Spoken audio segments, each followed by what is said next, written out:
y con todas, porque para mí la cuestión de estas pláticas para los alumnos pues es bastante agradable y es compartir conocimientos y experiencias que ya hemos tenido durante su formación, algunos que he visto ahorita que están conectados fueron mis alumnos, algunos pocos creo, otros me conocerán ya de tiempo. Entonces vamos a platicar acerca de pues un tema en el cual ustedes van a estar involucrados el resto de su vida profesional y que es muy importante porque sin los conocimientos adecuados no se puede hacer odontología exitosa. Y por un lado, eso en cualquier paciente. Y como yo tengo una formación en cuanto a la odontopediatría, pues el manejo de la conducta en un paciente pediátrico que es fundamental, no se puede hacer sin conocimientos de anestesia dental, que un paciente pediátrico no tiene la posibilidad de soportar el dolor, no tiene tolerancia al dolor, su umbral del dolor es muy bajo, a diferencia de un paciente adulto que puede tolerar cierto nivel de dolor, un paciente pediátrico pues no. Ahora, quisiera saber si me pueden confirmar que pueden ver mi presentación. Sí, sí se ve. Perfecto. Entonces, avisos antes de comenzar, vamos a comenzar esta charla. Usualmente mis alumnos ya saben, en mis diapositivas y en mis presentaciones van a encontrar muy poquitas letras. Así que si pueden ir haciendo las anotaciones de lo que crean pertinente, les aseguro que me voy a pegar a el programa. Me pueden interrumpir en el momento en el que ustedes lo deseen. Y me gustaría comenzar con el conocimiento, con este concepto de que la cavidad bucal, igual que el resto del organismo, está altamente inervado y con inervación así muy, muy especializada y en muchas ocasiones casi selectiva a el dolor. Por ejemplo, la pulpa dentaria tiene una sensibilidad muy particular en la cual difícilmente puede la pulpa diferenciar un cambio térmico. Me refiero a que la pulpa dentaria no sabrá diferenciar entre el calor y el frío. Lo que la pulpa dentaria va a sentir es dolor. Si yo le pongo un estímulo frío, la pulpa dentaria lo interpretará como dolor, lo mismo el estímulo caliente. Entonces, la cavidad bucal, el sistema estomatognático está altamente inervado y eso se relaciona con el tipo de procedimientos que yo voy a hacer en la práctica odontológica. Recuerden que estamos en un tipo de población y sobre todo en la que ustedes se formaron, que es la de Ciudad Nezahualcóyotl, en la cual hay serios problemas de salud estomatológico, donde los procedimientos que hacemos mayoritariamente no son superficiales, no son poco invasivos, más bien son bastante invasivos, donde tenemos problemas periodontales, como lo que están viendo ahí en la imagen, que es un raspado y alisado radicular. Y pues esto es invasivo porque la cureta se va a introducir dentro del surco gingival que está bastante inervado por el sistema de inervación del tejido de soporte, o sea, del periodonto. Pues, ¿qué técnica anestésica será adecuada para que yo pueda hacer mi procedimiento sin causarle molestia o dolor al paciente? Lo iremos viendo conforme va avanzando esta plática. Procedimientos en tejidos como el tejido pulpar, que como les comentaba, o sea, son selectivos básicamente para la percepción del dolor. Procedimientos invasivos como la pulpectomía o pulpotomía, con la particularidad de que la pulpa dentaria es un tejido que cuando se inflama no tiene la posibilidad de expandirse como otros tejidos como la piel o como el hueso, donde la liberación de presión pues se va a dar de manera fisiológica. En la pulpa no se puede tener esa expansión, por lo tanto la inflamación será bastante severa. ¿Y qué repercusión tiene eso con la anestesia dental? Pues mucha. Se conoce, está bien establecido en la literatura que un órgano dentario que tiene un proceso de pulpitis irreversible en estadio avanzado, pues va a ser un órgano dentario que tendrá una desensibilización parcial. Aunque yo haga una técnica anestésica tomando en cuenta los referentes anatómicos y colocando la cantidad de solución anestésica suficiente, inclusive en esos casos la desensibilización es parcial. Bueno, entonces, ¿qué acciones disponibles tengo para compensar esa parcial desensibilización? Otros procedimientos rutinarios que ustedes han practicado gran parte de su formación, que son las preparaciones dentarias, que van a recibir posteriormente una corona, una amalgama, una resina, etcétera. Pues vamos aquí a trabajar sobre tejido dentario pulpa vital en muchas ocasiones, pero no solamente en pulpa vital, sino también en el periodonto. O sea, cuando yo voy a anestesiar un diente al cual le voy a hacer una preparación, no solamente me voy a preocupar por la pulpa dentaria, si es que esta está todavía vital, sino me voy a preocupar por el tejido que está alrededor, el tejido de sostén. Y no solamente me voy a preocupar por los órganos dentarios a los cuales voy a preparar, sino también a los dientes en los cuales yo voy a soportar una grapa. Si por ejemplo aquí yo voy a soportar una grapa en el diente 22, pues ese diente también tendrá que ser anestesiado. Y debemos de considerar qué técnica adecuada para que la grapa no le moleste al paciente, procedimientos quirúrgicos sencillos como la extracción simple. Bueno, la extracción simple es un procedimiento quirúrgico, puede ser el procedimiento de cirugía bucal más básico, pero sigue siendo procedimiento quirúrgico, hasta procedimientos quirúrgicos más complejos. Entonces, un órgano dentario que está sostenido sobre su periodonto, el cual está el periodonto anclado hacia el hueso alveolar, tiene pulpa vital probablemente todavía. Entonces, ¿qué técnica anestésica será la más adecuada para desensibilizar todos esos tejidos? Y recuerden que la encía es un tejido altamente inervado, como ya lo vimos, y que rodea el diente y que va a recibir inervación no solamente de un tronco nervioso específico. Por ejemplo, si ustedes recuerdan cuál es el tronco nervioso que le da sensibilidad a la encía vestibular del diente 22, pues es al alveolar anterosuperior, en la encía vestibular, pero la encía palatina no es ese mismo nervio, es otro distinto, es el nervio nasopalatino. Entonces yo tendré que observar este conocimiento de anatomía que debo de tener previamente para elegir la técnica anestésica más adecuada. Procesos de cirugía bucal más complejos. Y entonces, ¿qué es lo que vamos a tratar de sensibilizar? ¿Qué es lo que vamos a tratar de bloquear? Pues la función de las células responsables de la transmisión de los impulsos nerviosos, es decir, de las neuronas. Si ustedes comprenden el funcionamiento básico de las neuronas, entonces podrán comprender así de manera muy fácil el funcionamiento de los anestésicos locales. Pues tenemos que las neuronas tienen tres divisiones anatómicas básicas, que son el núcleo, que es donde se encuentran la mayoría de los organelos y componentes que le darán energía para poder transmitir el impulso nervioso. Por uno de los extremos se encuentran unas terminaciones que conocemos como dendritas, que son las que se van a encargar de percibir la información que posteriormente van a transportar a su otra prolongación, que se conoce como axón. Aquí en este sitio es donde nosotros vamos a colocar o tratar de colocar la solución anestésica para que se bloquee la transmisión del impulso nervioso. Lo que están viendo en la pantalla es un axón muy común en el cuerpo humano, que se conoce como axón con una vaina de mielina, ¿sí? Son terminaciones o fibras nerviosas mielínicas. ¿Cuál es el objetivo de esta fibra nerviosa mielínica? Que la transmisión del impulso nervioso sea más rápida. ¿Cómo se transmite el impulso nervioso en una vaina con mielina? Se transmite por saltos. Lo que ven ustedes aquí es una célula de Schwann, que es la que forma la vaina de mielina, y entre célula de Schwann y célula de Schwann pueden observar ustedes unos espacios que se conocen como nódulos de Rambier. Entonces, teniendo este conocimiento, nosotros podemos determinar que la solución anestésica va a actuar justamente aquí en los nódulos de Rambier. ¿Por qué? Porque la vaina de mielina va a aislar la fibra nerviosa del medio extracelular. O sea que si yo vacío mi solución anestésica sobre la célula de Schwann, pues no va a tener ningún efecto sobre la vaina nerviosa, sobre la membrana celular. Por lo tanto, cuando yo coloque la solución anestésica, en teoría, debo de asegurarme que bañe los nódulos de Rambier.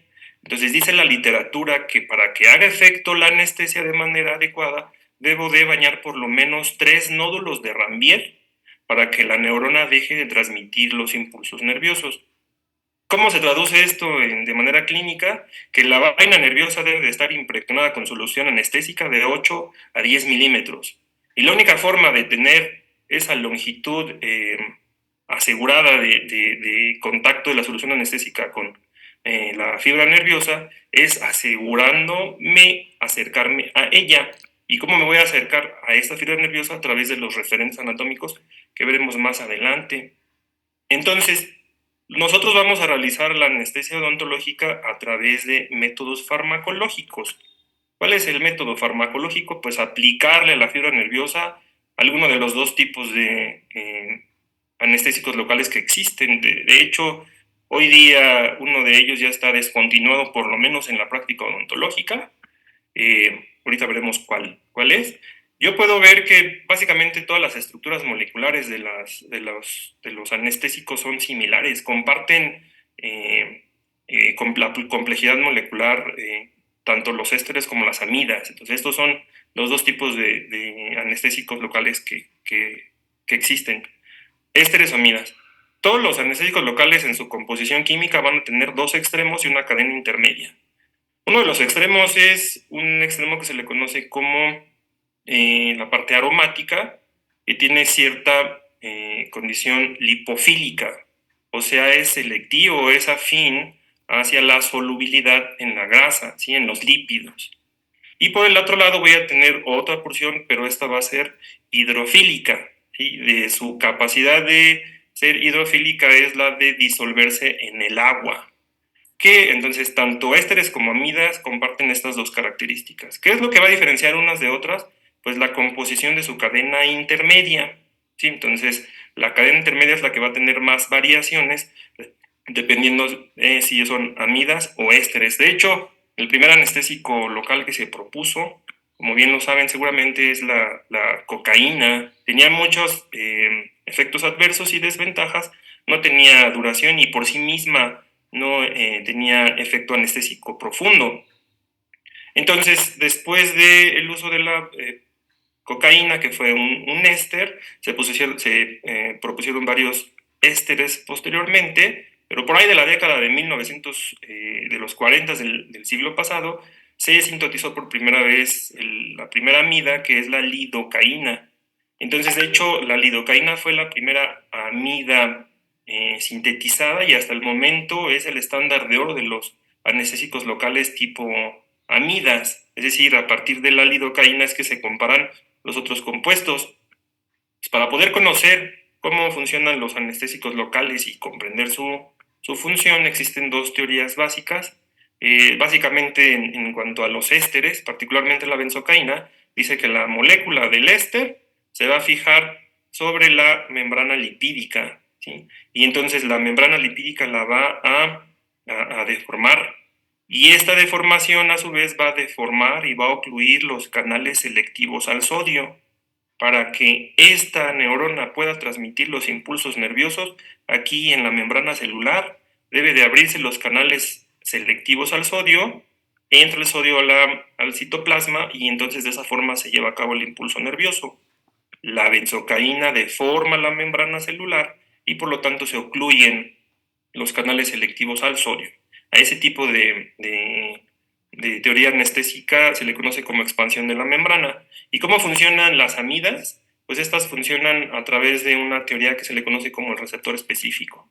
Esta teoría lo que va a hacer es que, dependiendo de su capacidad, recuerden, lipofílica, es que los anestésicos locales pueden disolverse o son solubles en los lípidos, y hay lípidos en la membrana celular. Entonces, mientras más lipofílica sea la estructura del anestésico, más se podrá difundir a través de la membrana celular. Entonces, una vez que esta molécula de la amida se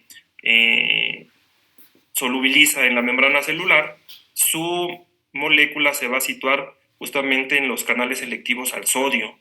Entonces va a bloquear particularmente el canal selectivo al sodio y de esta manera se va a impedir la transmisión del impulso nervioso, lo que en fisiología se le conoce como el potencial de acción.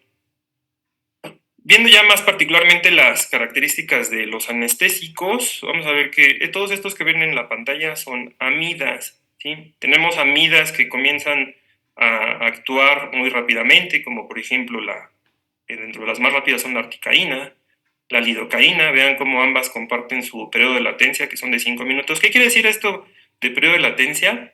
Que desde el momento en el cual yo infiltro un tejido blando con anestesia, me debo de esperar 5 minutos para comenzar a hacer el procedimiento terapéutico. Eso no quiere decir que el paciente durante estos 5 minutos o previamente más bien va a tener alguna sensación, como por ejemplo hormigueo. Lo que yo busco al anestesiar un tejido no es que el paciente sienta hormigueo, sino que sienta una desensibilización al dolor completa. Si yo al paciente que me dice que ya siente hormigueo posteriormente a los 2 minutos o 3 minutos y le pongo una grapa, esa grapa va a doler. Entonces, este periodo de latencia debe de ser respetado forzosamente. Si un niño le pongo una grapa y le molesta, a ese niño le voy a perder su cooperación y el manejo de la conducta posteriormente va a ser un tanto complicado. ¿Cuánto duran los anestésicos locales en boca? Pues va a depender de la solución anestésica. La que más comúnmente utilizamos, si ustedes bien lo saben, es el clorhidrato de lidocaína. Y este puede tener una duración en tejidos blandos hasta de 2 horas. De hecho, hay sujetos a los cuales se puede prolongar este tiempo, pero digamos que en promedio son hasta 2 horas. Pero se dan cuenta, hay otras soluciones anestésicas como la bupivacaína, y se dan cuenta, este tiene una efectividad mucho mayor que la lidocaína, es muy lipofílico, va a tener una actividad hasta de 7 horas. Entonces, tengo que considerar estos conocimientos porque a algunos pacientes les será bastante incómodo que una anestesia se prolongue más allá de lo necesario. Los pacientes van a querer estar anestesiados solamente durante la intervención. Y si este efecto anestésico se prolonga más allá de la intervención, eso va a ser molesto para sus actividades cotidianas. Entonces, otra de las características que deben de tomar en cuenta entre ésteres y amidas y que diferencia bastante, de manera importante, a estos dos medicamentos es la forma en la cual estos son metabolizados.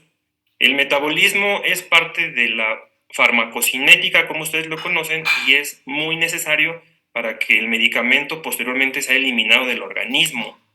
Tanto ésteres como amidas van a tener metabolismo distinto. Entonces, en el caso de los ésteres, el medicamento se va a absorber al torrente circulatorio, ¿sí? Y su molécula del anestésico va a tener contacto con una enzima, con una proteína que está presente en el plasma. Esta proteína se llama pseudocolinesterasa y lo que va a hacer es hidrolizar a la molécula del éster. Esa hidrólisis va a hacer que cambie la composición del medicamento y una vez el medicamento metabolizado, a ese resultante se le va a conocer como metabolito. El metabolito de los ésteres se conoce como ácido paraminobenzoico o PABA. Y dice la literatura que este metabolito tiene un potencial alergeno bastante importante, ¿sí? O sea, tiene la capacidad de provocar una reacción alérgica. No es tanto por eso que se hayan descontinuado en el uso de la anestesia local en la odontología, sino más bien, como les comentaba anteriormente, los ésteres tienen una potencia baja y una duración limitada. Una vez que el ácido paraminobenzoico se ha formado, el riñón va a ser capaz de excretarlo. Un medicamento que no puede ser metabolizado dentro del organismo por alguna razón, no puede ser desechado por el riñón. Y mientras más tiempo esté el medicamento y su concentración sanguínea sea más elevado, puede provocar una reacción de toxicidad, lo cual veremos un poquito más adelante. En cuanto a las amidas, la situación es distinta. El metabolismo de las amidas no se va a hacer en el plasma, sino más bien en un tejido, en un órgano muy importante que es el hígado. En este caso, la enzima que se va a ver involucrada para su metabolismo no viene aquí, pero es una que se conoce como citocromo P450 y entonces posteriormente se va a crear el metabolito. Particularmente uno de relevancia clínica es el metabolito de la prilocaína. La prilocaína es un anestésico local que tiene dentro de sus características importantes una actividad vasodilatadora limitada. No es tan vasodilatadora como otros anestésicos, como lo vamos a ver más adelante. Y por lo tanto se ocupa en los casos en los cuales se trata de evitar el uso de un vasoconstrictor. El problema de la prilocaína es que tiene un metabolito que se llama ortotoluidina y este metabolito se relaciona con un efecto adverso que se conoce como metahemoglobinemia. Es una alteración en la distribución de oxígeno por parte de los eritrocitos. Vamos a ver cuáles son los instrumentos y los materiales necesarios para poder hacer un procedimiento anestésico. Pues el más básico es el cartucho anestésico. Yo voy a decidir qué cartucho anestésico voy a utilizar dependiendo de las características del sujeto, del paciente.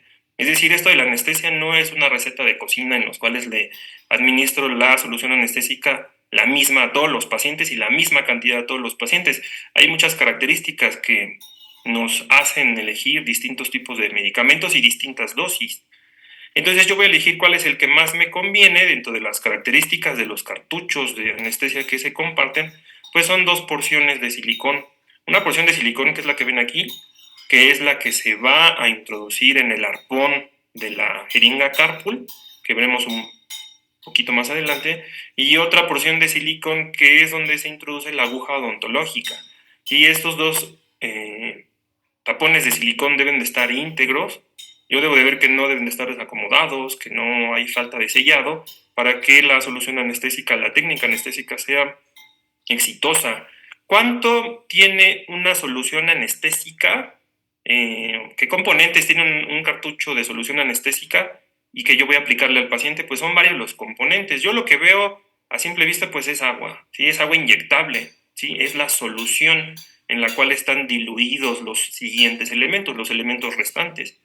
¿Y cuánta agua tiene cada uno de los cartuchos de solución anestésica? Pues hay variaciones en la literatura, pero en realidad es un promedio de 1.8 mililitros. ¿Sí? Cada cartucho tiene 1.8 mililitros de agua inyectable.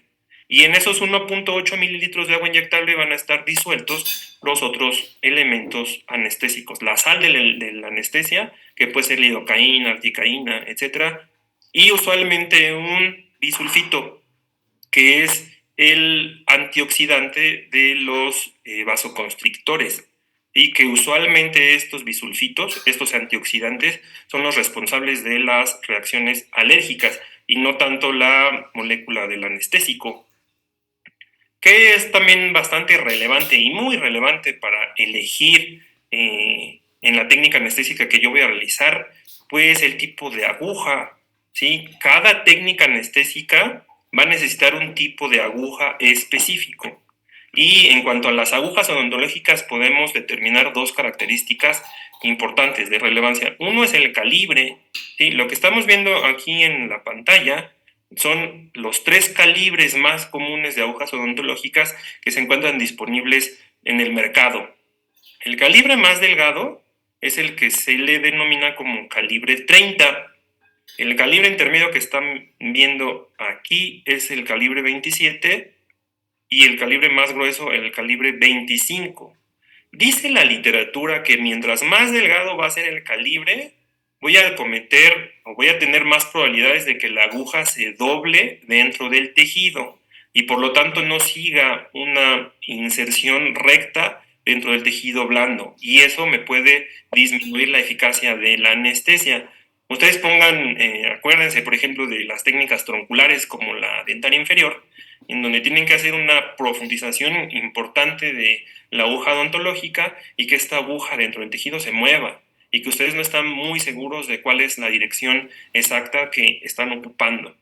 Entonces, por un lado, la literatura menciona esta posibilidad en la aguja más corta. Nos dice a su vez también que mientras más mientras más delgada sea la aguja, existe menos probabilidad de hacer una aspiración correcta. Recuerden ustedes que cuando introducen en el tejido blando una aguja odontológica, una de las condicionantes, uno de los supuestos previos a la infiltración es saber si estoy dentro de un vaso sanguíneo o no.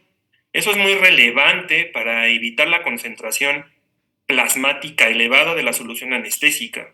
Si yo estoy dentro de un vaso sanguíneo y no me doy cuenta porque no aspiré o porque la aguja odontológica es tan delgada que la aspiración fue negativa, e introduzco la solución anestésica dentro del vaso sanguíneo, para empezar el efecto anestésico va a ser muy limitado o no va a haber efecto anestésico. Recuerden que la anestesia debe de bañar la fibra nerviosa. Si yo coloco la solución anestésica dentro del vaso sanguíneo, no va a bañar a la fibra nerviosa, se va a ir al torrente circulatorio y entonces en ese caso puede generar bastantes manifestaciones fisiológicas y entre ellas es una que vamos a denominar como toxicidad. Más adelante vamos a ver cómo podemos evitar la toxicidad anestésica. Luego nos vamos a centrar, ya está una de las características el calibre, otra de las características es la longitud. La longitud de la aguja va a indicarme o va a depender de la que yo seleccione de la técnica anestésica seleccionada. Existen varios tipos de, varias longitudes de agujas odontológicas y esto también va a estar relacionado con el calibre. Entonces, tenemos que dentro del calibre 30 vamos a encontrar mayores longitudes de la aguja. Tenemos el calibre 30 extra corta, ¿sí?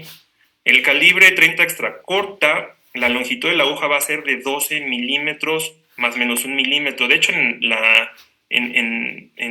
comercialmente se pueden encontrar agujas hasta de 10 milímetros. ¿Qué técnicas anestésicas son útiles? Emplear la aguja extra corta, la supraperióstica de dientes temporales superiores. ¿Por qué? ¿Qué se hace en una técnica supraperióstica? Lo que yo voy a tratar es dejar el anestésico, introducirlo, depositarlo cerca del ápice del diente. Y los dientes temporales tienen raíces cortas, por lo tanto los ápices van a estar muy cerca del pliegue mucobucal. Entonces la penetración de la aguja es muy limitada. De hecho dice la literatura que es en promedio de 3 milímetros. Entonces, ¿para qué quiero una aguja más larga que eso? La 30 extra corta es una buena opción para hacer la supraperióstica de dientes superiores temporales. Después tengo una aguja corta que mide aproximadamente 21 milímetros y esta es bastante útil para la técnica alveolar inferior en dientes en dentición temporal. ¿Sí? Si yo ocupo una aguja larga en una técnica alveolar posterior, una aguja larga o extra larga en un paciente en dentición temporal, voy a tener el riesgo de ocasionarle un efecto secundario bastante desagradable que veremos justamente inmediato después de esta diapositiva. Y después tengo la 30 larga y que mide 25 milímetros y que esa me puede servir bastante bien para la técnica alveolar inferior de los dientes permanentes o en la dentición mixta, y no voy a tener el riesgo de hacer una infiltración muy posterior a la espina de Spix, que es lo que yo trato de alcanzar en una técnica alveolar inferior. ¿Cuál es el riesgo de utilizar una aguja más larga de lo adecuado en la técnica alveolar inferior? Pues que al paciente le provoque una parálisis facial posanestésica. ¿Qué es esto de parálisis facial posanestésica? Para eso tienen que comprender algo de anatomía. Hay una glándula salival que se encuentra justamente por detrás del borde posterior de la rama ascendente. Esta es una glándula salival mayor que se llama parótida, pero lo característico de la parótida es que es atravesada por un par craneal muy relevante, que es el séptimo, que es el nervio facial. Y como ustedes bien saben, el nervio facial es mixto, pero es más motor que sensitivo, a diferencia del nervio trigémino. Y lo que va a hacer el nervio facial es darle motricidad a los músculos de la mímica. Entonces, si yo utilizo una aguja más larga de lo adecuado, si utilizo una aguja larga o extra larga en la tensión temporal, no voy a depositar la solución anestésica en la espina de Spix, que sería justamente a la mitad de la rama ascendente. Es esta zona que estoy indicando, sino que lo haría el depósito de solución anestésica cerca del borde posterior de la rama ascendente. Y si baño el nervio facial con solución anestésica, entonces este va a presentar una parálisis facial. ¿Cómo voy a ver yo una parálisis facial? Pues voy a ver una asimetría en la expresión del paciente.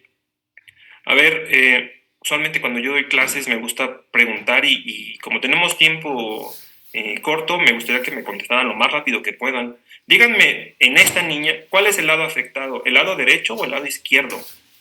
El derecho. Derecho.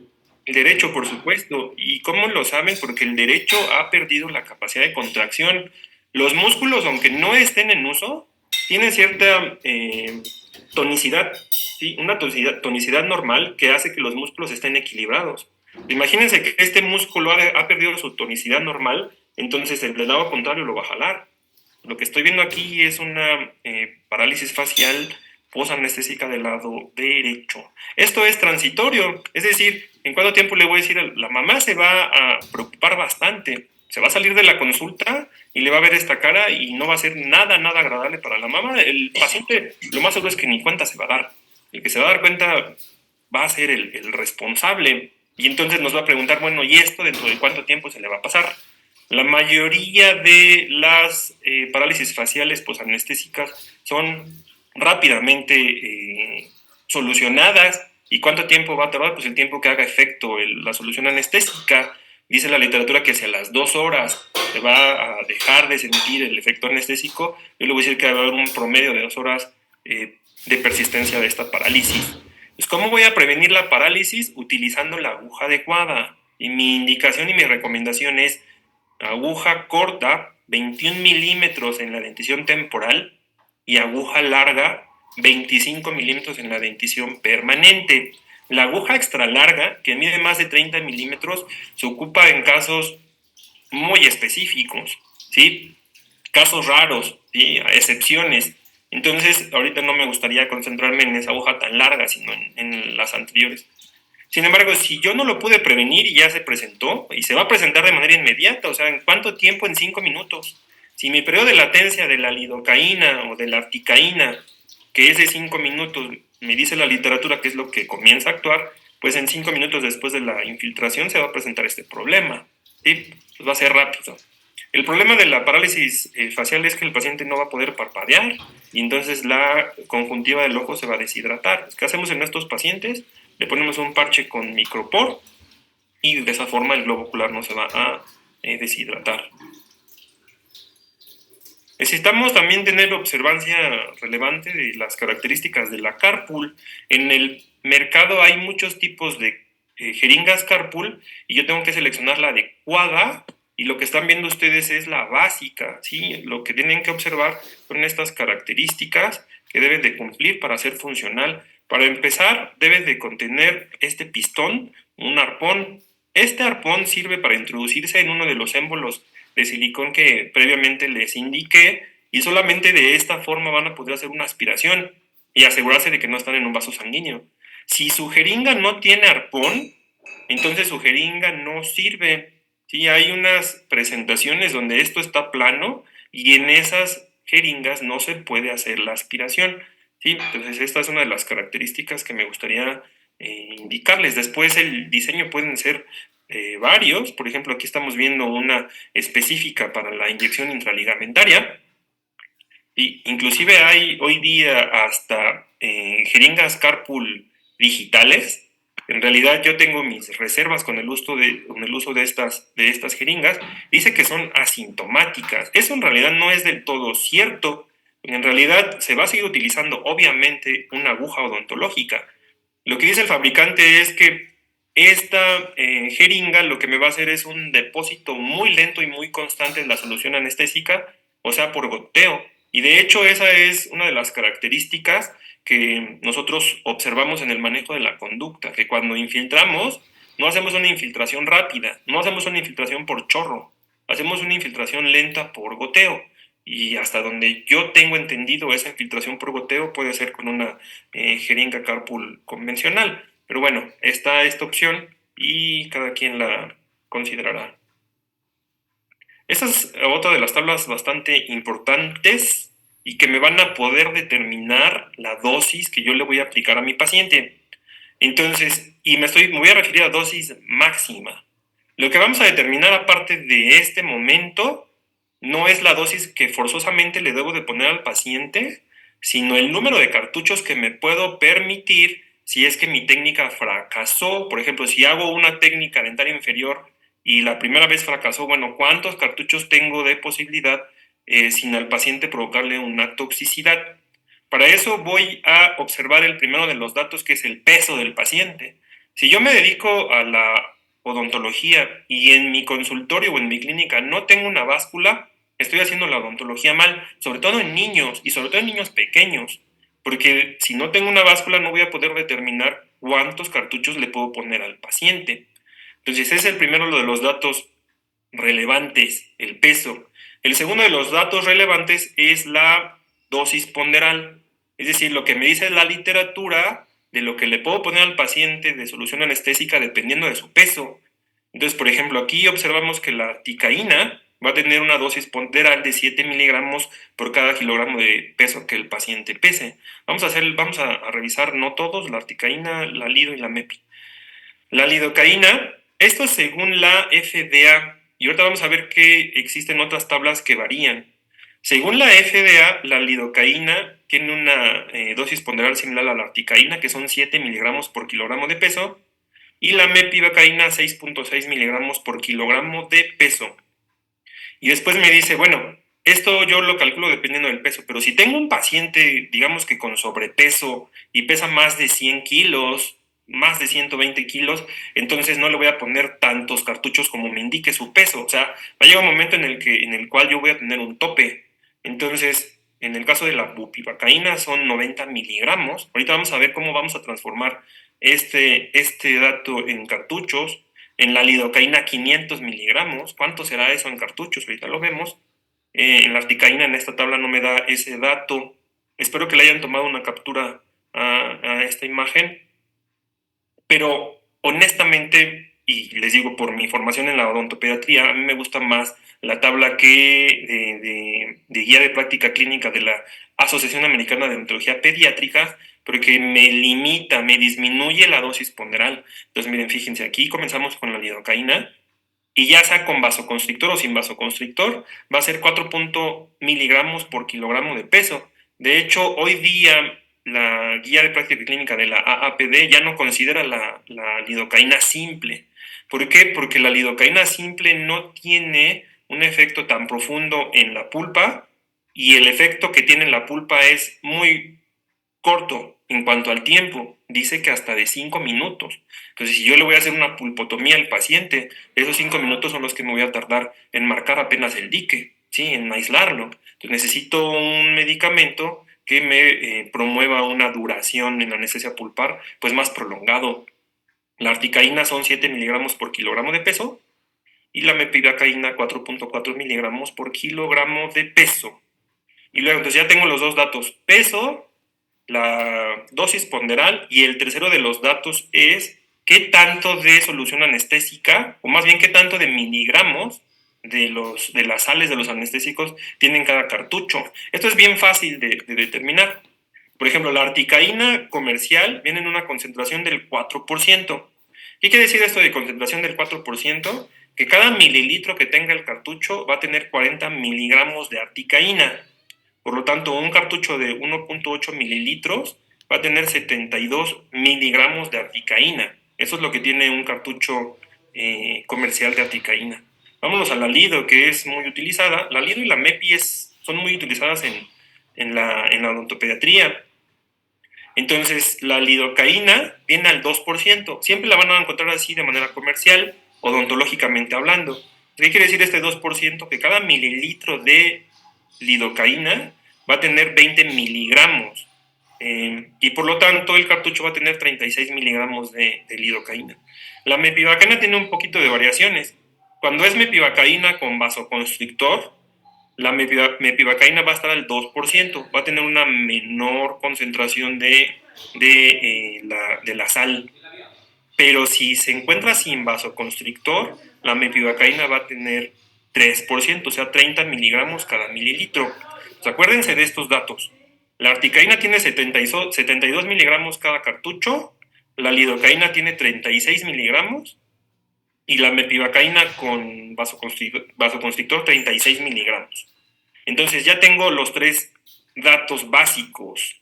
Rápido, saquen una calculadora, y lo tenemos que hacer en un minuto, ¿eh? Saquen una calculadora y me van a calcular la articaína de un paciente de 20 kilos. Por favor, no se tarden más de un minuto, y quien me lo diga, por favor, justifica su respuesta. ¿Sí lo están haciendo? Sí. 80 miligramos, ¿no? A ver, Rodolfo, ¿qué hiciste primero? ¿Cuál fue tu primer paso para determinar la dosis? Pues, bueno, en base de la otra tabla que nos había puesto. Fíjate que el paciente pesa 20 kilos. Ajá. Bueno, aquí en su tabla dice que la articaína es de 7 miligramos. Yo tomé la dosis de 4. de la lidocaína, pero No, tomando pero ¿les dije lidocaína o les dije articaína? Les dije arti, ¿no? Arti, sí. Sí, Sí, articaína. y arti. Calculen articaína en un paciente de 20 kilos. Entonces, Rodolfo, ¿cuál es el primer paso? Pues identificar la dosis ponderal Aquí por está, kilogramo. 7 miligramos por kilogramo de peso. Ajá. Y luego lo multiplicas por los kilogramos, que son 20. Ok, ¿cuánto es 20 por 7? 140, ¿no? ¿140? ¿Me lo confirman todos que es 140? Sí. Bien. ¿Qué sigue, Maday Torres Martínez? ¿Qué sigue después?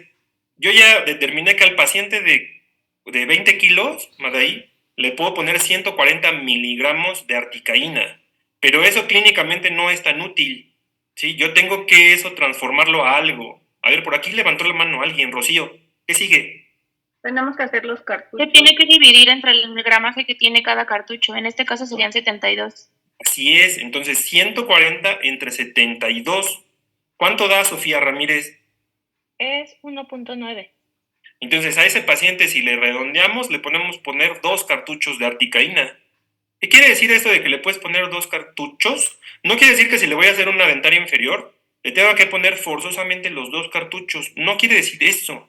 Quiere decir que si en la primera técnica yo fracasé, tengo la posibilidad de ponerle otro cartucho sin la posibilidad, o más bien sin el riesgo de intoxicarlo, ¿sí? Y esto va a tener variaciones con la lido, con la MEPI. ¿Alguien tiene dudas de esto? A ver, háganlo rápido con la mepivacaína simple. Aquí está lo que tiene la mepivacaína simple, que es al 3%. Bueno, ya tienen estos datos. Vamos a continuar y les recomiendo que hagan este ejercicio de todos los medicamentos que están viendo y van a ver que va a ser muy fácil la administración en su práctica odontológica. Vamos a revisar rápidamente 3 soluciones anestésicas. La primera es la lidocaína. Como les había comentado previamente, fue el primer anestésico tipo amida sintetizado. Tiene un metabolismo hepático. Recuerden que las amidas se metabolizan en el hígado, se excretan por el riñón, pero aquí viene una propiedad muy importante de la lidocaína, que por sí misma la lidocaína va a crear una vasodilatación. Entonces, si yo lo que quiero es que el medicamento permanezca en la vaina nerviosa, ¿me conviene o no que los vasos sanguíneos absorban rápido el medicamento? ¿Me conviene que un vaso sanguíneo absorba rápido el medicamento? No, ¿Por qué, Rocío? porque minimiza el tiempo de latencia del anestésico. O sea, ustedes bien saben que al lado de una fibra nerviosa hay un vaso sanguíneo. Yo lo que quiero es que la solución anestésica bañe la fibra nerviosa.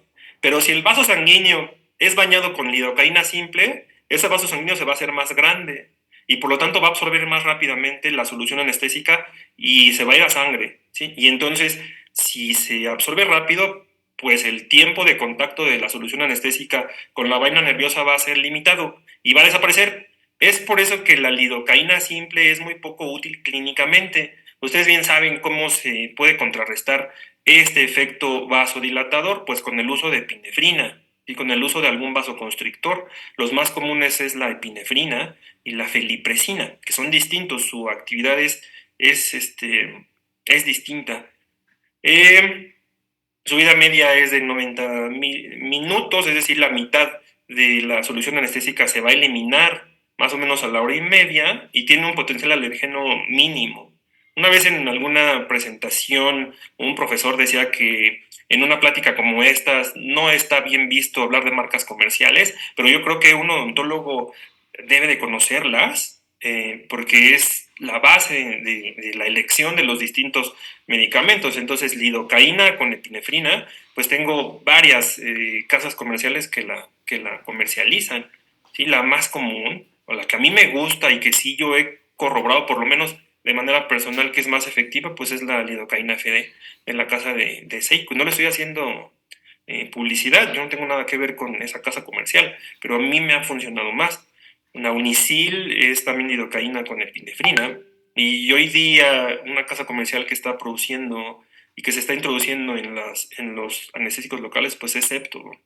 Tengo esas posibilidades.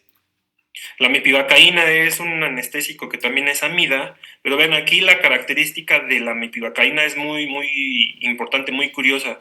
Yo les había comentado que las amidas por sí mismas, es decir, en su forma simple, tienen un efecto vasodilatador. Todas las amidas van a tener un efecto vasodilatador, pero de las amidas que menos tienen ese efecto vasodilatador es la mepivacaína. Va a tener un efecto vasodilatador muy limitado. ¿Qué quiere decir esto? Que si yo ocupo mepivacaína simple, o sea, sin vasoconstrictor, voy a tener un efecto anestésico no tanto como la lidocaína con epinefrina o la mepivacaína con epinefrina, pero sí lo suficiente para hacer un procedimiento invasivo si es que yo tengo las habilidades técnicas para hacerlo rápido. Entonces, la mepivacaína simple es una buena elección para los pacientes que tienen contraindicado el uso de vasoconstrictores, como por ejemplo al paciente que tiene un infarto al miocardio reciente, un accidente cerebrovascular reciente, o que tenga una alergia comprobado al bisulfito. Recuerden que el bisulfito es el antioxidante del vasoconstrictor, pero si el paciente tiene alergia al bisulfito, no le puedo poner vasoconstrictor, porque le va a ocasionar una reacción alérgica. Loreto de mepivacaína, igual la casa Seiko es una casa comercial que la distribuye sin problemas. La prilocaína es otro de los medicamentos que tienen una actividad vasodilatadora limitada, por sí mismas no vasodilatan como la lidocaína y por lo tanto también es adecuada para el uso de prilocaína simple, lo que conocemos como Citanest, el famoso Citanest que hoy día está como en disminución en su distribución comercial, o por lo menos a mí me ha costado más trabajo verlo en los depósitos dentales, el Citanest simple. Luego tenemos la mepivacaína simple como opción. Y la articaína, una de sus características muy importantes es que tiene un metabolismo dual, a ver, rapidísimo. ¿Dónde se metabolizan los ésteres? En el plasma. En la sangre, en el plasma. Y las amidas En el hígado. en el hígado. En el Pues hígado. resulta que la articaína tiene un metabolismo dual. Se puede metabolizar en el hígado o se puede metabolizar en el plasma. Si yo tuviera frente a mí un paciente con una alteración hepática aguda, como por ejemplo una hepatitis, o un paciente que tiene un proceso de insuficiencia hepática moderado, y no quiero cargarle al hígado la responsabilidad de metabolizar las amidas, pues puedo utilizar la articaína, ¿sí? Porque sé que se va a metabolizar en la sangre y que no voy a depender de la función del hígado para que ésta sea después, posteriormente, excretada. El periodo de latencia de la articaína tiene variaciones en la literatura, pero hay una que menciona que es rápida, o sea que durante los primeros 2 minutos el efecto ya va a ser profundo. Vamos a ver algunas técnicas básicas de anestesia local, y aquí quiero hacer otro aviso en el cual, por el tiempo, desafortunadamente les voy a hablar de las necesarias, de las que tienen que saber así de manera como expertos, y los invito a revisar la literatura, que a mí me gustan mucho 2 libros que son parte de mi acervo básico de anestesia, que es el Manual de Anestesia Local de Stanley Malamet y el Anestesia Local de Barr, así se apellida el autor Barr, B-A-A-R. Ambos están en la biblioteca digital. Entonces, la primera de las técnicas anestésicas, pues es la anestesia tópica. Esta es básica, ¿sí? El anestésico tópico va a tener 2 componentes, en el cual va a funcionar un componente farmacológico. Vamos a concentrarnos en la anestesia tópica benzocaína, eso, es decir, es un éster, ¿sí? Y como ya vimos, la benzocaína pues tiene una posibilidad de deformar la membrana celular para impedir el paso del sodio hacia el líquido intracelular. O sea, no se lleva a cabo el intercambio de sodio, y no se lleva a cabo también el potencial de acción. Pero también tiene un efecto placebo, es decir, si al paciente yo le digo antes de la función anestésica, te voy a colocar una crema para que cuando te ponga la siguiente anestesia, esta no sea tan molesta. Recuerden que la palabra dolor está completamente prohibido. ¿sí? Y entonces en ese caso el paciente va a tener un efecto psicológico de disminución de la molestia hacia la punción. Una de las características de la topicaína, bueno, del anestésico tópico, es que va a ser muy útil antes de la punción, sobre todo en las técnicas infiltrativas, o sea, en las técnicas donde no se profundiza mucho la aguja odontológica, como por ejemplo la supraperióstica. Hay información un tanto contradictoria de si el anestésico tópico sirve en técnicas tronculares como la dentaria inferior, ¿sí? De lo que yo he leído y me he formado, mi criterio es que no sirve en las técnicas tronculares y menos en la dentaria inferior. ¿Por qué? Porque el anestésico tópico, para que funcione, la mucosa debe de estar completamente seca. Si yo tengo al paciente acostado, que es lo ideal, la posición ideal para atender a un paciente pediátrico y de todas las edades, a menos que tenga una imposibilidad de estar acostado, la saliva por gravedad se ve a la parte posterior de la boca. O sea, no voy a tener un sitio de posterior punción totalmente seco. Esa es una. Y otra, la solución, el gel de benzocaína se va a diluir con la saliva y eso puede provocar algún tipo de anestesia en la orofaringe, lo cual al paciente lo hace sentir muy incómodo. Y si el paciente es pediátrico, voy a perder su cooperación. Entonces, mi recomendación es que se utilice solamente en técnicas infiltrativas como la supraperióstica. Además es limitada, solamente va a desensibilizar y de hecho parcialmente la profundidad de 3 milímetros en la mucosa y como ya lo vimos es útil en técnicas infiltrativas. Les voy a pasar unos videos y por favor me dicen si el video corre bien. A ver, díganme, ¿corre bien? Sí. Sí. Entonces, les voy a ir describiendo los referentes anatómicos y los pasos con videos. O sea, no es el único que les voy a mostrar, van a ser varios. Entonces, el primer paso para la técnica de anestésico tópico es la retracción del tejido. Y tiene que ser una retracción adecuada, firme. ¿Por qué? Porque aquí adentro del labio tengo unas estructuras que si ustedes, a ver, todos toquen su labio inferior en la parte interna. ¿Qué se siente ahí? Como punzadas. A ver, ¿quién está por aquí? Cabrera, Sofía Cabrera. ¿Qué se siente cuando pasas tu dedo así por el labio inferior? ¿Qué se siente, Sofía? Sofía, se me hace que no está. Yael Flores, ¿estás? Sí, doctor. Yael, ¿qué se siente cuando pasas el dedo así en la parte interna del labio? El hueso.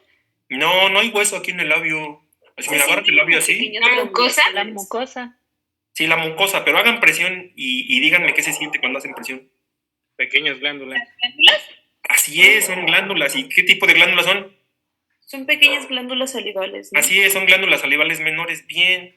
¿Qué quiere decir esto? Que si yo voy a poner anestésico tópico y dejo de retraer, las glándulas salivales van a mojar el anestésico tópico y se va a diluir y no se va a absorber en la mucosa, no va a hacer efecto y se va a ir a la parte posterior de la boca y al paciente le va a ocasionar una molestia.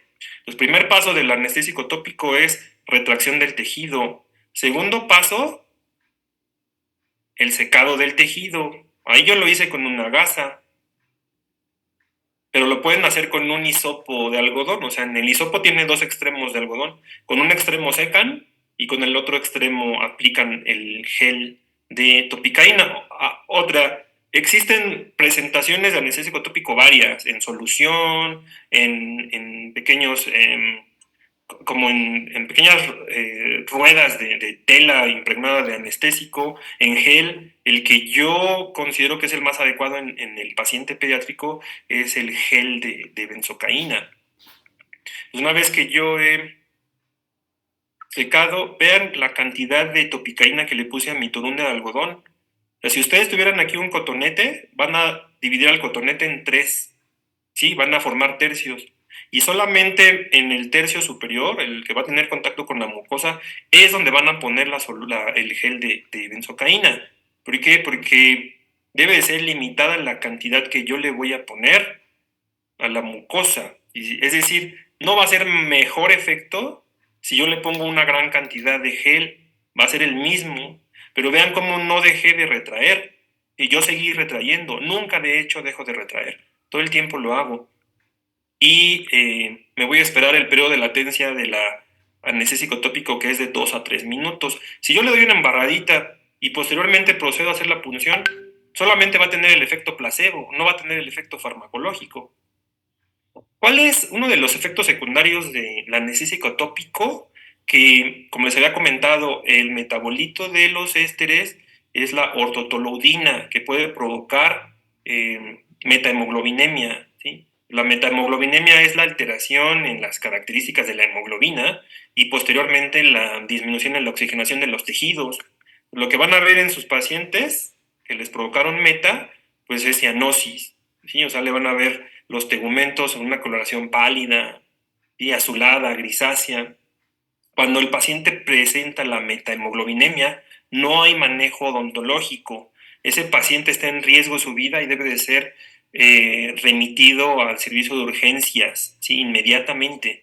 Puede presentar dificultad respiratoria, recuerden que no está presentando una oxigenación normal, y otras alteraciones como fatiga, confusión o mareos. Otro de los anestésicos que puede producir la metahemoglobinemia es la prilocaína. Perdón, me equivoqué. La benzocaína, su metabolito es el PAVA. El metabolito que es la ortotoluidina es de la prilocaína, ¿sí? Entonces, tanto el anestésico tópico como la prilocaína pueden ocasionar la meta. ¿Cómo yo puedo evitar provocar metahemoglobinemia en el paciente? Pues colocando una cantidad limitada de anestésico tópico, ¿sí? O sea, que yo solamente le ponga 1/3 a mi cotonete. Y la otra, ¿de qué forma yo aquí, colocando el anestésico tópico, se puede absorber de manera muy acelerada si es que lo pongo en tejidos donde los vasos sanguíneos están fisiológicamente grandes, como por ejemplo los tejidos inflamados? Si yo pongo anestésico tópico en un tejido inflamado, lo que va a ocasionarse es una absorción rápida del medicamento. Entonces, no voy a poner anestésico tópico en una cantidad mayor de lo necesario, ni en tejidos inflamados. Vamos a ver la supraperióstica. Esta es una técnica básica para básicamente todos los procedimientos odontológicos en el maxilar. Y es una técnica que solamente se puede hacer en el maxilar, ¿sí? No es una técnica que esté disponible en la mandíbula. ¿En qué me puede servir la supraperióstica? Pues tratamientos pulpares. Porque de hecho, si yo le pongo supraperióstica a cualquiera de los dientes superiores, uno de los tejidos que se anestesian de manera profunda es la pulpa dentaria. Puedo hacer exodoncia, porque al mismo diente se le va a anestesiar la encía vestibular, o sea, el periósteo vestibular. Se va a anestesiar de manera efectiva también el ligamento periodontal y el hueso alveolar, que son tejidos que yo necesito bloquear cuando voy a hacer un procedimiento de exodoncia simple. Cuando voy a hacer terapia periodontal, como lo que vimos al principio, raspado y alisado radicular, ¿sí? Solamente que en ese caso tendría que hacer varias supraperiósticas, pero si el raspado y alisado radicular es en una bolsa específica, pues me sirve bastante bien la técnica supraperióstica. Terapia restaurativa, o sea, le voy a quitar la pulpa al órgano dentario, no le voy a hacer pulpectomía, pero sí le voy a hacer una preparación para ponerle posteriormente una resina. Entonces, cuando yo invado el tejido dentinario, quedan expuestos túbulos dentinarios que están inervados. Hay unas fibras nerviosas que se introducen dentro de los túbulos dentinarios que se llaman A delta, son fibras mielínicas. Entonces debo de causarle anestesia pulpar efectiva o colocación de grapas. A veces minimizan la anestesia en los dientes en los cuales le van a colocar grapas. Yo, por ejemplo, y esto que les voy a comentar es algo muy personal, a mí las grapas que se conocen como atraumáticas no me gustan porque no sirven en todos los casos. Para empezar, el diente debe estar bien erupcionado, pero no todos los dientes están completamente erupcionados. O sea, una grapa para mí las efectivas son las de metal, que los bocados están así bien subgingivales y se meten en la encía. Y aunque uno jale la grapa, esta no se desaloja. Y para poder poner las grapas en un diente, hay que recordar que la grapa va a hacer presión en la encía vestibular y también se va a meter al surco en la encía palatina o lingual. También debe estar esa parte del tejido anestesiada. ¿Por qué no se puede hacer anestesia supraperióstica en el arco mandibular? Eso es así muy rápido y me lo va a contestar Fátima Juárez, quedamos que Fátima no está, ¿verdad? No, Esparza pues sí Álvarez estoy. Mitzi. ¿Sí estás, Fátima? Sí, solo que no me Fátima, acuerdo. ¿por qué no se puede hacer supraperióstica en el arco mandibular? No sé, se puede, como... Bueno, las veces que yo lo he intentado, como que no, de plano no se puede como que atravesar la aguja, o sea, como que es muy duro y como No, que de la... hecho, en la mayoría de las técnicas anestésicas no atraviesas la aguja. ¿Pero atravesar la aguja en dónde?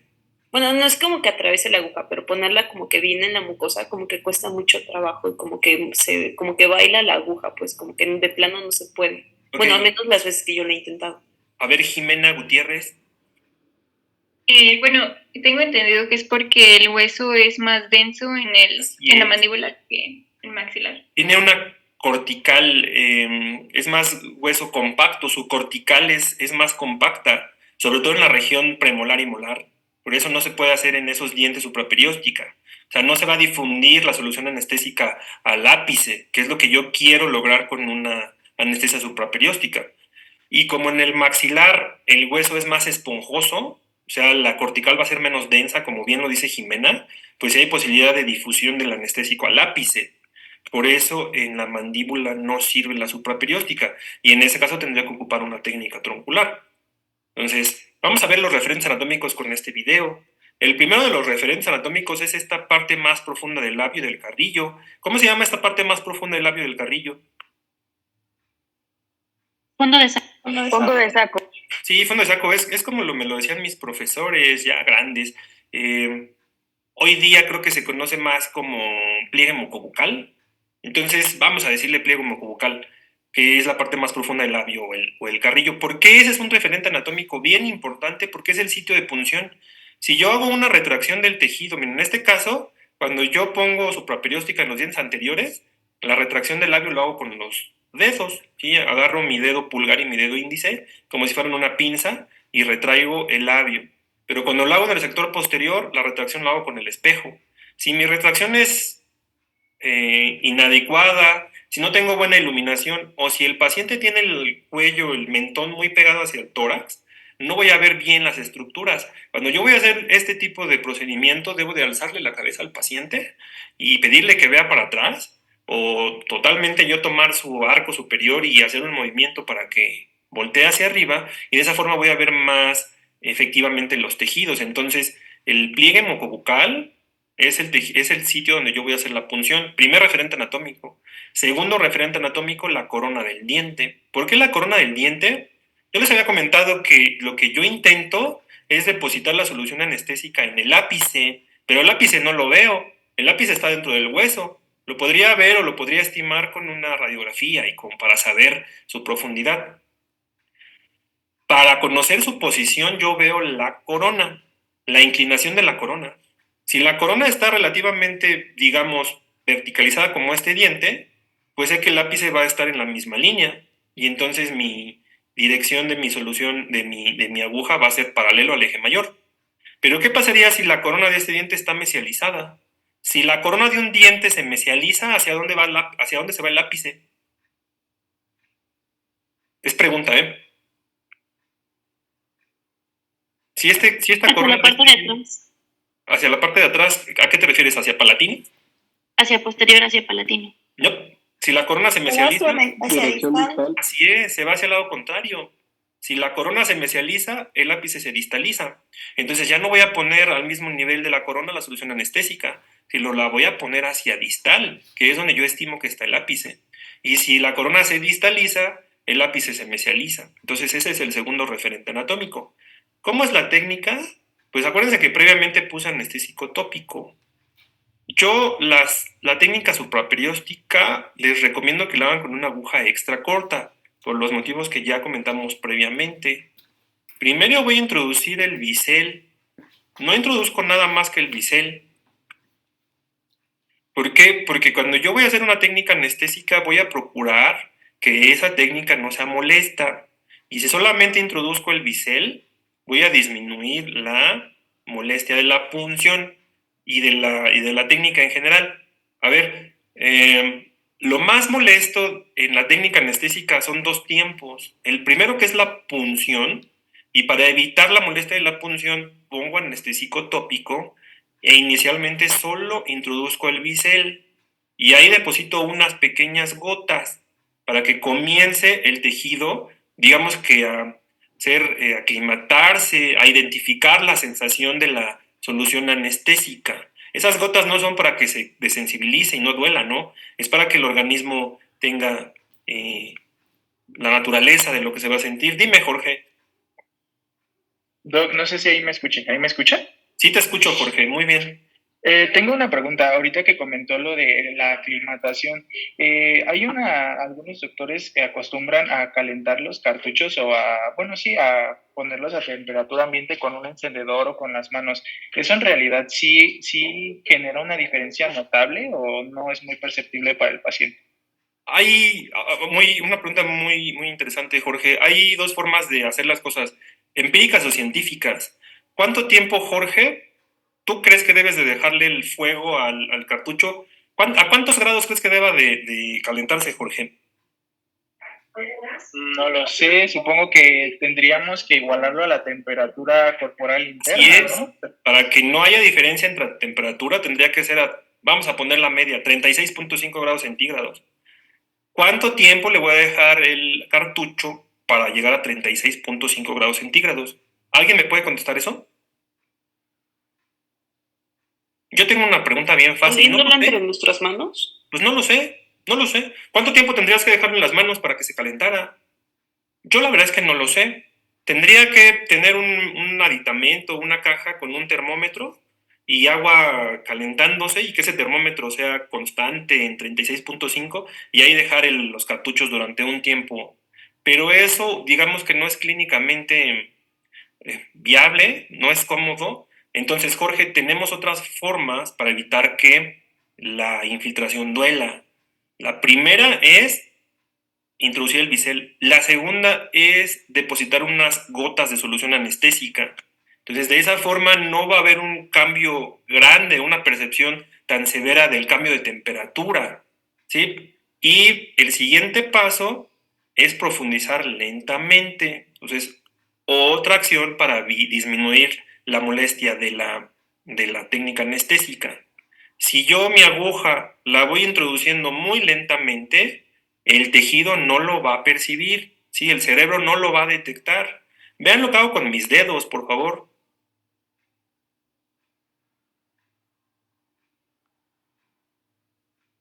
¿Qué estoy haciendo con los dedos, doctores? Moviendo el labio. Es como una distracción para el paciente. Así es.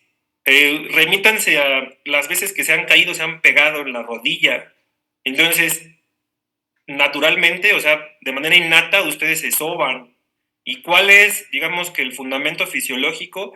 Que se activan más terminaciones nerviosas. Y eso lo que hace es que el cerebro percibe más información. Y entonces deja de concentrarse en el dolor y comienza a distraerse con la activación de otras fibras nerviosas. Esto es lo mismo. Si el paciente por alguna razón está sintiendo la infiltración, yo voy a distraer esa infiltración con un movimiento de labio, ¿sí? Vean, es un movimiento constante, lo hago de manera de vez en vez. Y de esa forma distraigo al cerebro. Ya vimos varias formas de evitar que la punción sea dolorosa. Introducir el bisel solamente, depositar unas gotas, mover el labio, distraerlo. Y cuando yo he localizado la profundidad final, entonces debo de hacer una infiltración de nuevo por goteo, lenta. O sea que me voy a tardar en la técnica anestésica 2 o 3 minutos. Y yo para esto no llevo prisa, ¿sí? O sea, en un paciente, sobre todo pediátrico, no llevo ninguna prisa. En un paciente adulto es exactamente lo mismo.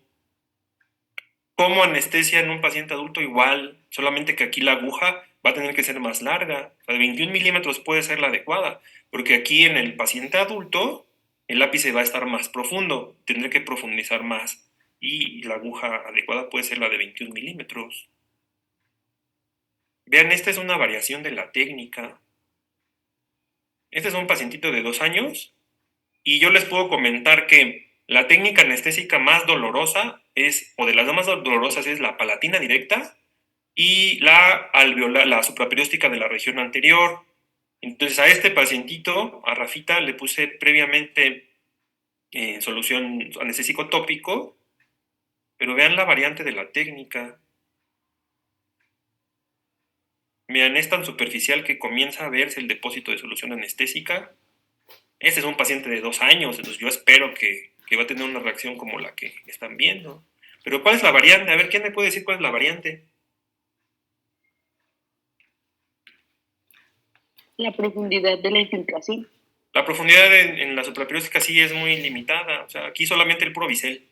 Y como este es un tejido, este es un hueso bien esponjoso, sé que se va a difundir rápido. ¿Sí? Hay otra variante. La angulación de la... La angulación de la jeringa. Pues vean cómo la técnica convencional, la angulación es vertical o paralela al eje mayor del diente. En este caso está completamente horizontal. Y según tengo mi percepción, de esta forma el bisel todavía va a causar menos percepción en la mucosa. Entonces va a ser todavía menos molesta. Esta técnica la hago sobre todo en los niños pequeñitos. Entonces, con anestesia supraperióstica puedo darle desensibilización a cualquier diente maxilar, pero no la encía palatina, ¿sí? O sea, la encía vestibular sí se va a anestesiar, pero no la encía palatina. Entonces, pues si le voy a poner una grapa, si le voy a hacer una extracción simple, si le voy a tallar para el diente hacerle un muñón, pues debo anestesiar también la encía palatina. Y entonces vamos a considerar también que la técnica, una de las técnicas adecuadas para anestesiar la encía palatina es la anestesia palatina directa. O sea que yo directamente con mi aguja voy a puncionar la mucosa palatina, considerando que es una técnica muy dolorosa. Por lo tanto, está contraindicada en los pacientes pequeñitos, a menos que no haya otra opción disponible. Entonces, referentes anatómicos de esta técnica, margen gingival palatino. Este es el margen gingival palatino. Voy a trazar una línea perpendicular imaginaria al margen y voy a hacer la punción a 5 milímetros alejado de este margen.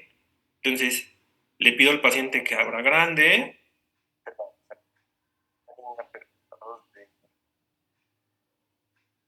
Y si les estoy diciendo que es una técnica muy dolorosa, tengo que distraer al cerebro.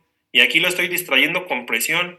Con su mano derecha, si son zurdos, con su mano izquierda, toman la cárpul y con el dedo índice de la mano contraria van a hacer presión en algún sitio de la mucosa palatina. Y de esa forma distraen al cerebro. Se va a sentir menos la punción en el paladar. Entonces, margen gingival. Introducen el bisel de manera muy cuidadosa, vean, despacio. Les recuerdo, no tengo prisa. En la odontología no existe la prisa, a menos que sea algo muy, muy urgente, pero en la anestesia usualmente no ocurre eso de la prisa.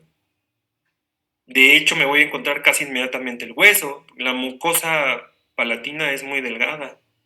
¿Sí? ¿En qué momento yo sé que ya hizo efecto la anestesia palatina? Cuando se ve esto en el tejido. ¿Qué es esto? A ver. Vean cómo no se nota al principio. Se ve rosita, coral. Es isquemia. Una Por zona supuesto, es isquemia. ¿Y qué provoca la isquemia? Pues dos razones. El volumen de la solución anestésica comprime el tejido y otro factor, el vasoconstrictor. El problema de la técnica anestésica palatina directa, que si yo pongo demasiada solución anestésica, voy a provocar isquemia persistente y eso, por lo tanto, se va a traducir en una hipoxia de tejidos. Entonces, una de los efectos adversos de la anestesia palatina directa es la necrosis del tejido.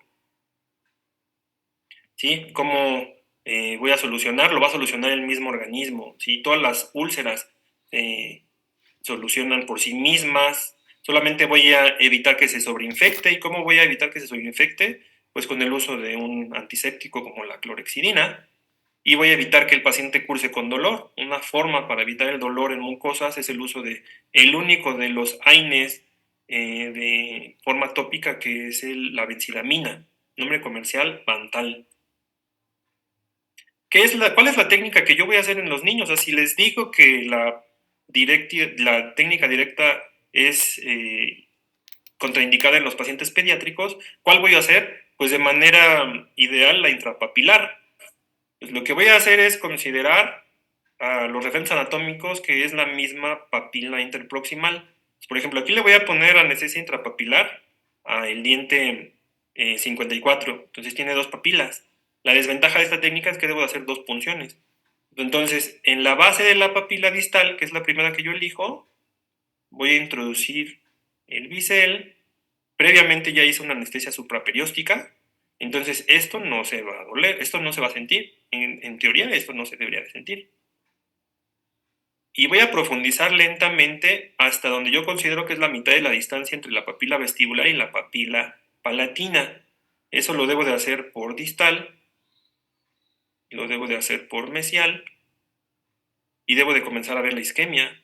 El caso es que cuando yo termino de anestesiar al paciente, voy a ver isquémico el tejido gingival palatino, ¿sí? Y eso es necesario para que yo corrobore que hizo efecto. Creo que este lo vamos a ver después. La anestesia del nervio alveolar posterior-superior también es bastante útil. ¿Sí? Lo que yo quiero con esta técnica es bloquear la sensibilidad de todos los dientes posteriores. ¿Sí? En el caso de los dientes permanentes, de primero, segundo y tercer molar, excepto la raíz mesiovestibular del primer molar. O en el caso de los dientes temporales, el primero y el segundo molar temporal. ¿Cuál es la base de esta técnica anestésica? Depositar la solución anestésica en la tuberosidad del maxilar, porque justamente aquí en la tuberosidad es donde penetra este nervio de nombre alveolar postero superior. Una vez dentro del hueso maxilar, en el hueso alveolar forma el plexo dentario superior junto con los otros nervios alveolares. Entonces, referentes anatómicos, es el primer molar permanente, el pliegue mucobucal a nivel del primer molar permanente, y yo voy a introducir mi aguja a 45 grados con dirección a la tuberosidad del maxilar. Vean, aquí se ve el foramen dentario, por donde, es uno de los forámenes dentarios, no es el único, por donde penetra el nervio alveolar posterior superior. Aquí hay otro. Entonces, al paciente le retraigo con un espejo, observo el pliegue mucobucal a nivel del primer molar, en su zona distal, aguja inclinada hacia la tuberosidad del maxilar a 45 grados, y voy a introducir toda la aguja. En el caso de un paciente en dentición temporal, corta, 21 milímetros. En el caso de un paciente en dentición permanente, larga, 25 milímetros. Se introduce toda la aguja, excepto 2 a 3 milímetros, con el objetivo de que si se fractura, se pueda recuperar la aguja. Ahorita vamos a hablar un poquito más de las fracturas dentarias, de las agujas. ¿Cuáles son los efectos secundarios? Pues que la aguja se rompa. ¿Cuáles son las técnicas donde es más común que las agujas se rompa y que se quede dentro del tejido? En las tronculares, pues vean como en el bloqueo alveolar inferior y en el alveolar posterior superior son las más comunes. Y de esas, el alveolar inferior es todavía más común, ¿sí? ¿Y cuál es otro de los riesgos? Pues la formación de hematomas, y o sea que se dañen los vasos sanguíneos que están en la zona de la tuberosidad del maxilar y se provoca ahí retención de sangre. Vamos a hablar del alveolar inferior. Perdón, aquí tengo un error de dedo. Aquí decía alveolar inferior, bloqueo alveolar inferior. Entonces, del bloqueo alveolar inferior... Podemos ir cerrando ya rápido porque ya okay. Tenemos súper atraso en casi una hora. Bien. Ya solamente me gustaría hablar de dentario inferior, cuáles son los efectos adversos, que se rompa la aguja, ¿sí? Se le va a recuperar solamente con cirugía. Lo que me gustaría comentar con ustedes son los efectos sistémicos adversos que se puede provocar, que el paciente sufra un síncope vasovagal, es decir, que se desmaye, y esto es por una cuestión de estrés, toxicidad. Ya vimos que responde a una alta concentración de solución anestésica. Y ya con esto cierro. Alergia, que es responsable por la liberación de gránulos de histamina por las células, por los granulocitos, basófilos, eosinófilos. Me gustaría que le tomaran una captura a este, que es el protocolo para el shock anafiláctico. La posición de Trendelenburg es importante en el shock anafiláctico para que no se vea disminuida la oxigenación de la cabeza, del sistema nervioso. un antihistamínico potente como la avapena, un desinflamatorio esteroideo como la betametasona con loratadina, y la epinefrina para promover la vasodilatación de los alvéolos pulmonares. Y me gustaría que tomaran otra captura a esta diapositiva porque son ciertas contraindicaciones sistémicas en la cual yo voy a tener cuidado a la colocación de anestésico local. Doctor, ¿sí cree que nos puede compartir su presentación? Sí, yo no tengo problema, pero ¿mediante qué vía? Bueno, hay un Classroom donde nos la están subiendo. Sí, si alguien me ¿Se comparte lo puedo mandar por el chat? Sí, a ver, mándalo, o ¿sabes qué? O dime el código de Classroom. Sí, voy. Deme un momento, lo voy a buscar.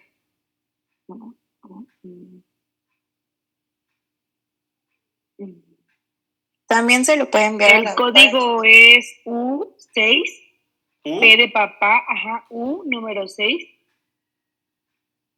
P, P de papá, 7, E de erizo, Y de yoyo, número 2. Me lo puedes mandar por correo, Noel, y nosotros lo subimos al Classroom también. con mucho gusto, con mucho gusto. Gracias, doctor, qué amable. Perdón por la interrupción, Noel, pero vamos No, para súper nada. atrasados y si nos quedamos, pues ya las otras dos ponentes ya están esperando participar. Entonces, pues te agradecemos infinitamente. Gracias. Ponencia muy interesante. Yo creo que seguramente habría muchas dudas que preguntar o compartir. Lamentablemente el tiempo siempre nos rebasa, ¿no? Si es que existe otra programación similar en otro evento de este tipo, pues recuérdanos para darte un poco más de tiempo programado, Sí. para que no podamos interrumpirte. ¿Sí? Muchas gracias, Pues maestra. muchas gracias. Quedo de usted. Hasta luego. Hasta luego, hasta luego. Muy bien, chicos, pues vamos a seguir con este curso. Ya hasta me trabó mi máquina. Ahí va. A continuación tenemos a la maestra Virginia Amalia Vázquez Telles. Nos va a dar el tema relación de la psicología con la estomatología y la importancia en el manejo integral del paciente. La maestra Virginia Amalia Vázquez Telles es licenciada en psicología